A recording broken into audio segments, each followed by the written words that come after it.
just reminding me of the airport security thing. I've just suddenly remembered right now that when I was about 10, I was taking a plane. It was either it was a French airport, but I can't remember which way I was going. It doesn't really matter. Because obviously I'm half French, so I go there quite a lot. And for those of you who aren't aware, French bureaucracy and authority is hilariously, laughably different from that of the UK. But we complain about police brutality here. We've got nothing on France. France, like, police would just dress up in the most ostentatious Nazi uniform imaginable and strut about demanding your paperwork and generally being quite obnoxious. And I was present when French airport security blew up a car in a controlled explosion because they believed it to have something inside it, which it didn't. It turned out to be an engine. It turned out to be an engine and a woman in her late 30s. It was like a Clio anyway. What kind of terrorist would have a Clio? But it was just very amusing because obviously the French is very kind of pompous language. It's very kind of officious. And I remember, because I only just sort of discovered this when I was about 10, this difference between the two languages I had. One of them was quite polite and would, in this situations, be like, "Oh, ladies and gentlemen, for your own safety, we do ask that you keep, as far back away from this vehicle as you possibly can. Obviously, you can go straight up to it if you want to, but we strongly recommend, from the bottom of our lovely British hearts, advise that you don't get any close to this car." As opposed to in France, when it was like, "Évacuez, c'est pour votre sécurité, on va faster la voiture, It was terrifying, and they blew this car out. Yeah, it's terrifying, isn't it? Upon which the owner of the car, who'd been like buying a pasty in a nearby shop, came round the corner and was traumatised. I'm traumatised. The car was being blown up. It's just a friend speaking loud. God. I only do it sometimes. Oh, man. But yeah, I just suddenly remembered this, and it's probably shaped me into the person I am today. Yeah.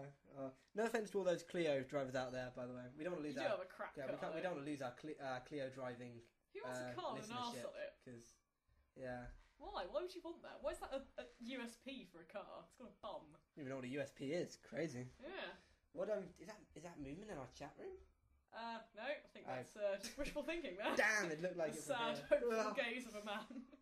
Again, it's just that too busy listening to writing. How's I'm really sorry, I forgot my wife's name. My thingy. In the green room. What's her name? You mean Cassandra? No, the woman who Cassandra took outside. Oh, Lienka. Lienka, that was it. How's she getting on? You forgot your own wife's name. Birthday. God.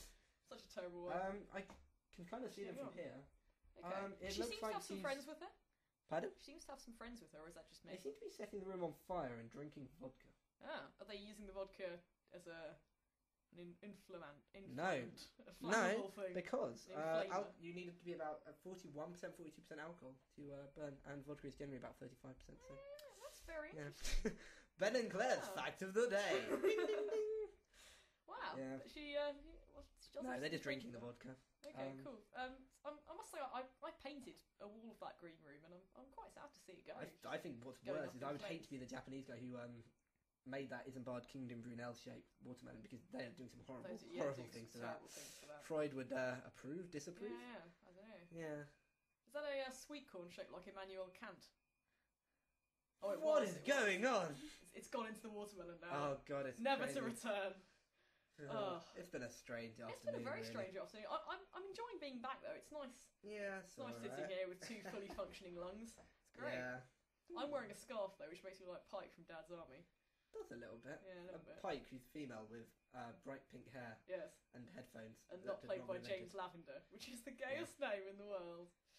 It's a bit, isn't it? It's quite. Next week we've got Pike as a special guest. Just kidding. We do actually have some special guests lined up for you later in the... Would we say series? Later in the term? I don't know. Season? Is this a series? I don't know. Ooh, I'm not sure. We do have some more stuff planned in the next couple of weeks. Next few weeks even. We're going to do some more sketch work. Yes, we've been rehearsing hard. This is just banter, mostly because we left the laptop which had our plan for today at home, and events just completely made this stuff. I know it's crazy, you think, but it sounds so prepared. No, we've just been making this up as we go along. Yeah. But we are planning to do some more recorded stuff. We've got some sketges lined up for you. And all of that will be going up on the blog again, so that's procrastinatorsonradio.wordpress.com. It's going to be so amazing. You're just going to laugh until you explode. It's ridiculous. But don't explode too much because it'll be messy. Yeah. Did they? I wonder if some of you have seen our publicity page. Of us sitting on a sofa. Yeah, and with our little we have a little blurb. Yeah, introduction I blurb. haven't actually seen the Oxide term card, but look out for it. It'll be in your pidges. Yeah. If it's not there already, it will be there soon. And there's japes aplenty next to it. Don't Many look a at all the jape, other boring plenty. fuckers on it. Look at us and be amused. Look how handsome we are. Yeah, wearing sunglasses Yeah. because we wanted to remain enigmatic. Oh, it's close to the end. We are close to the fit end. some more stuff in.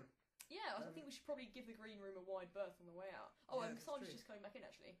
Oh, Hiya, yeah. hi Cassandra, how's it going? Hey, oh yeah, Cassandra asked me beforehand. She has like a little poem that she's written. Oh she'd like really? to Oh, I read didn't know out. you were a poet, It's Cassandra. really. I thought I read it. It's actually quite good. Is it good? It's got, Wow. well, I'm not an English student, so you can judge. I am. Classics in English. Yeah, Claire. I'll judge away. Down to So but I thought it was very good. I was very impressed. Cassandra, if you want to step up to the mic, I'll. Yeah. Oh no, she doesn't want to. She's shy. Oh no, come on, Cassandra. Go on. We all want to hear it. Oh, okay. Go on. Okay. Okay, everyone, everyone be quiet now. This is a poem I called. I love my little kitty. Oh, what's your kitty called, Cassandra? It's called Hitler. Well, that's unfortunate, isn't it, Cassandra? Why? I'll explain later. Don't mind isn't Viking and Brunel's hat. Yeah. Right. It goes. I love my little kitty because she is so pretty. If it wasn't for Come on, Cassandra. if it wasn't for her, my life would be quite shitty. She may not be smart and she may not be witty, but I love her nonetheless, even when I'm cleaning out her litty box. Oh, well done. Oh, that was really well done, Cassandra. Oh, she's blushing now. Oh, well done, mate. That was really good. Why don't you go and make yourself a cup of tea this time instead of me? I also have a poem about Oh, okay. my pet dog. Have you read this one, Ben? He's called Gerald Dunt. Oh, okay. I love my little Gerald Dunt, even when he's being a. Oh, okay. I think this is but why don't you go make that tea, Cassandra? Yeah. Maybe we'll save that poem for next week. Yeah. Yeah. Okay. That's a good She's idea. also got one about her pet Frank. And we should probably keep away from that entirely. No, it's really very good. I think it's got a lot of merit. It's got a lot of like raw energy to it. But it's quite. What would you call it? It's quite postmodern. Yeah, it is quite postmodern. I Frank. definitely agree with you. Quite meta. There's definitely meta theatre elements to it. I personally would willingly write a libretto for it to go to the stage, but that's just me. Yeah, no, I know what you mean. Yeah. Anyway, thank you, Cassandra. Yeah, cheers. Thanks. Sorry about the wife that Claire bought or had I would like to say now I have no knowledge of buying this wife. Yeah, probably I'll just a drunken obviously night be out. challenged to return her, so she can totally move in. It's probably it's a standard Oxford night out. You go to Park End, you drink a little bit, you get home, you order buy a wife. You buy a wife over the phone, you forget about it. It arrives in your Who studio hasn't been there, ladies show and a few days gentlemen? later. Who hasn't been there? Yeah. But when it's coming up to 8 o'clock, I should probably give my boyfriend a ring to warn him before my And new once wife. again, the fourth wall is broken. Well, I should probably let him know. I mean, I'm going to bring a third person into our lives, into our house. I should probably let him know. Just common decency, isn't it? Sure when buying a wife. I'm sure he won't mind. What's the phrase? More is more. Yeah, two women better than one woman. Is that what you're going Don't for? Don't talk about your boyfriend. Oh, I get it. You're talking about yourself. So. Yeah. No, I'm not saying you're such a woman. Yeah. My boyfriend has very long hair. Very long hair. Very long hair. He's also a man. I don't think you're mistaken for a woman. To be fair, he is about 6.5 foot and hairy. And like massively into various sports that involve rock climbing and such. Yeah. He's probably also the only person listening. So hello. Hello. Hello. Yeah. Okay. Anyway. Right. That's the show. Right, how should we end it? Wow. Yeah. It's been so quick. My God, it's been like a second. You know. Actually, I think we should fess up about this. We did have a guest lined up for this show. But actually, every time the doors knocked, I've assumed it was him coming in. It's actually Nigel, the sarcastic gorilla, which we... Not just a sarcastic, the world's most sarcastic The world's most gorilla. sarcastic. Oh, I do apologise. I didn't look at this properly when booking him. But he has actually now turned up.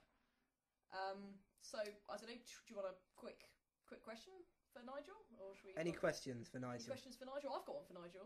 Okay. I was trying to ask him, in your line of work, presumably you encounter quite famous figures. I mean, you've been around the circuit for a while, Nigel.